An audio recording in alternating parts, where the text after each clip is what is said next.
inzamba irasamirana.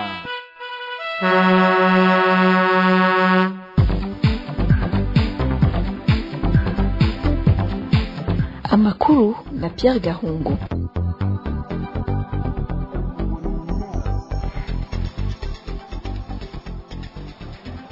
Iyi ni radio Inzamba agateka kawe sangwa ikaze mu makuru twabateguriye kuri uno wa 2023 mu kakaro umwaka wa 2026 naye akaza kwashimikiye kuri izi ngingo nkuru zikurikira.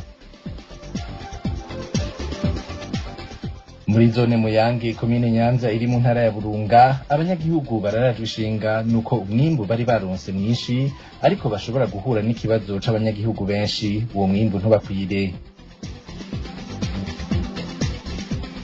Ishirahamwe Ase Genocide Cirimoso ibisata vya Canada na Scandinavie biratewe impungenge n'ubuzima abana babayeho mu makambi y'abateshejwe izabo. Ivyo bisata bikaba biriko vyegeranya uburyo bw'ibikoresho vy'ishure imbere y'uko umwaka w'ishure utangura. Agashavuni kose muri site y'impunzi z'abanyekongo ibusuma mu ntara ya Buhumuza imvo akaba ari umurindi wo gutahukana ku bushake izo mpunzi uri hasi cane gushika naho bamwe muri izo mpunzi bagize imyerekano ejo haheze navyo murabikurikira muri ano makuru ariko bateguriye saya gusa inkuru imwe mu kwayo ni mukanye sase. Urakeneye kumenya makuru y'imvaho umviriza radio Inzamba agateka kawe ni kuri wezi 3 akaburungu inzamba akaburungu org. Ndasubiye kubaha ikaze muri ano makuru tugera duhere mu ntara ya Burunga aho amakenga ari menshi mu banyagihugu bo muri zone Muyange muri komine Nyanza bavuga ko naho habonetse umwimbu mwinshi muri rino rima utazoshobora gukwira abanyagihugu bose kubera ubwinshi bw'abantu bari muri iyo zone. Basaba abajejwe intwaro gukurikiranira hafi ico kibazo. Ni inkuru tubaza Jean Baptiste Bireha. Nkuko amakuru ava muri bamwe mu banyagihugu bo muri zone Muyange bitumenyesha ngo umwimbu wagenze neza muri rino rima cane cane w'ibigori n'ibiharage naho atabuze ingorane zari gutuma uyu mwimbu utaboneka.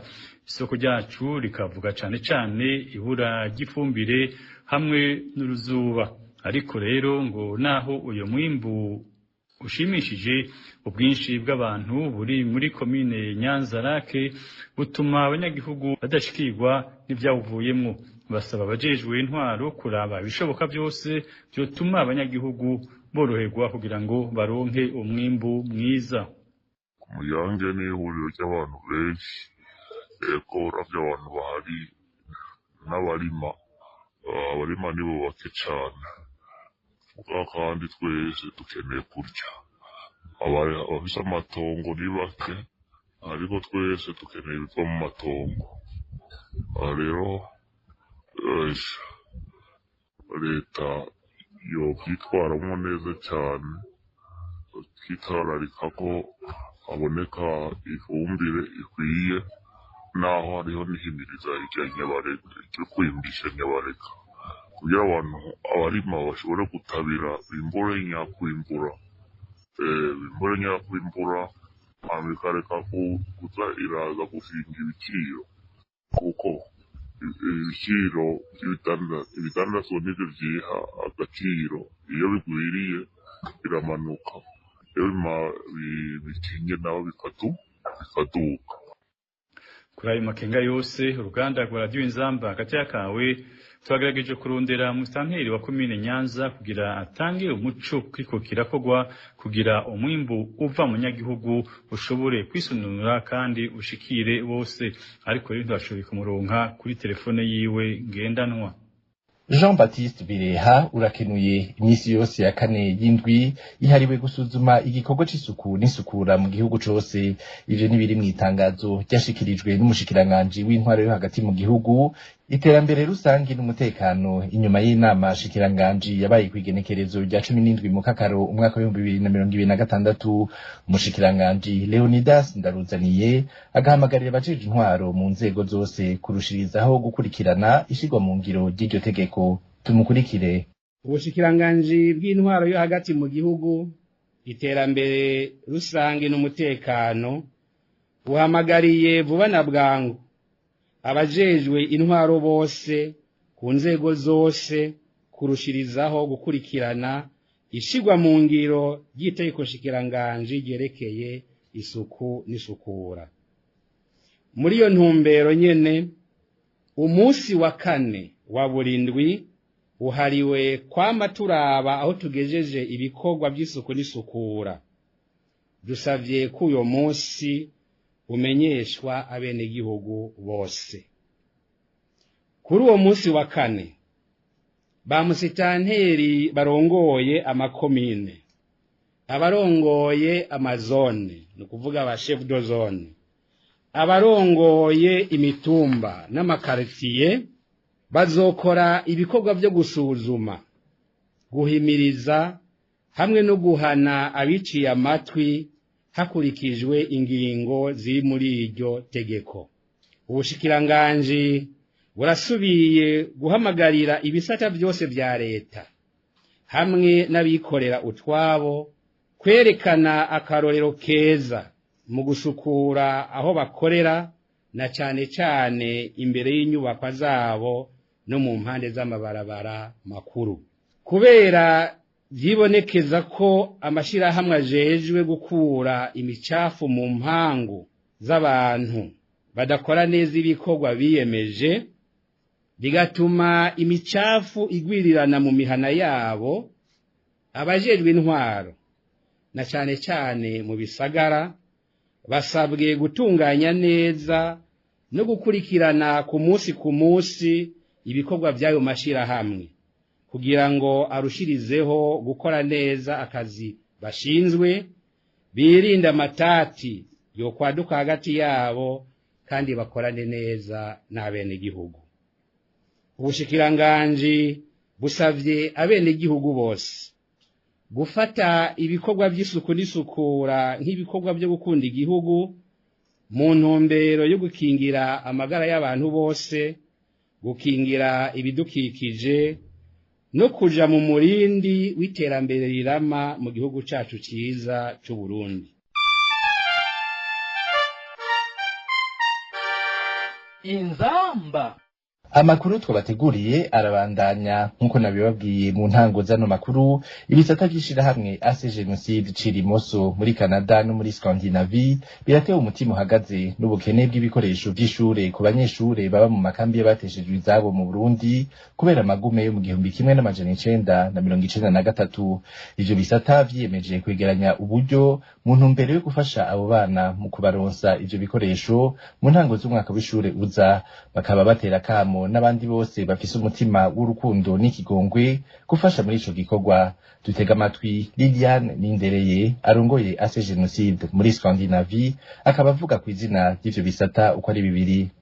Kuva mu mwaka uheze twaratanguye igikorwa cyo gufasha abana bavuka mu miryango y'abarokotse ihonyabwoko ryakorewe Abatutsi 1993. Rero twiyumviriye ko abo bana twabafasha mu bijanye n'amashure, kuko benshi muri bo babuze utwo dukoresho duto, amakaye, amakaramu, amasakoshi, ama-uniforme. Tukifuza yuko abo bana bogira uburenganzira nk'ubwo abandi bana mu kuja mu ishure.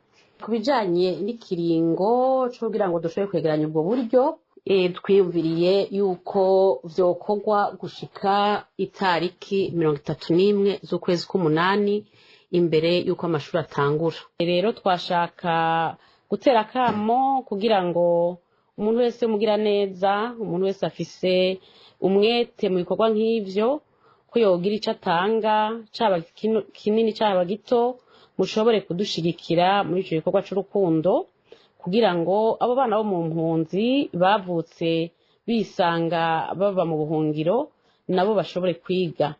Tukaba twifuza ko mwese hamwe mwoza tugafatana mu nda kugira ngo ubwo rwaruka rwige, cane cane murazi ko bwo Burundi bw'ejo ari nabo bazohindura ibintu kugira dushobore kuba mu Burundi buziriho nyabwoko.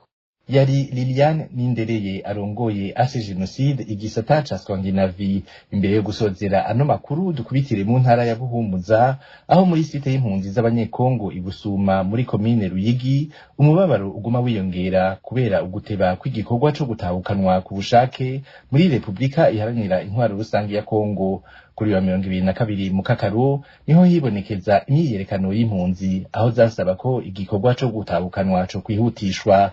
Amashirahamwe Ligiteka na King Umurundi Freedom asaba ko igikorwa co gutabukanwa co nyarutwa akongera agashimikira kukubahiriza uburenganzira bw'impunzi. Ido nido na mugenzi wacu Julien Muzinga. Igikorwa cyo gutahukana ku bushake cyatanguye kuwa 2023 ndamukiza umwaka wa 2026. Kuva ico gihe imigwi 12 y'imodoka imaze gutahukana ibihumbi by'impunzi z'abanyekongo mu gihugu ca Republika Iharanira Demokarasi ya Kongo.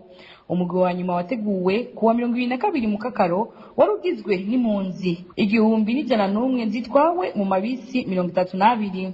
Ariko kubw'umuhari Iteka na King Umurundi Freedom umurindi w'ico gikorwa uracari muto. Abagera ku 67 b'impunzi baracari muri site ya Busuma, mu gihe benshi muri bo bashaka ko bosubira mu gihugu cabo bagasubirana n'imiryango yabo no gusubiza abana babo ku mashure. Kuri uwa 22 mu Kakaro harabaye imyerekano muri iyo site. Abakenyezi n'abana bariko basaba cyane ko igikorwa co gutahukana co kwihutishwa.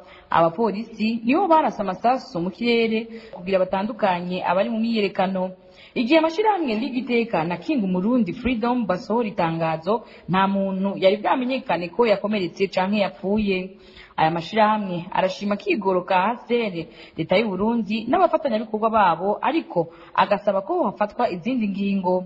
Asaba cyane ko hokongerezwa imigwi y'imodoka itwara impunzi no gushira inguvu mu gutumatumana kw'impunzi. Ayo mashirahamwe aributsa kandi ko gutahuka ku bushake ari uburenganzira bw'impunzi, kandi kw'ico gikorwa gitegerezwa kurangurwa hubahirijwe ubushake, umutekano n'iteka vy'impunzi. Ni kuri iyo nkuru ya Julien Muzinga duciye dusozerera ko amakuru twari twabateguriye kuri no wa kane. Shimire mwebwe mwese mwaduteza abiri, reka shimire n'uruganda rwa Radio Inzamba agateka kawe kwafashije kuyatororokanya. Pierre Gahungu nari kuri miko, nkaba ndabifurije kuranirwa mu banyu no mu byanyu, naho ubutaha.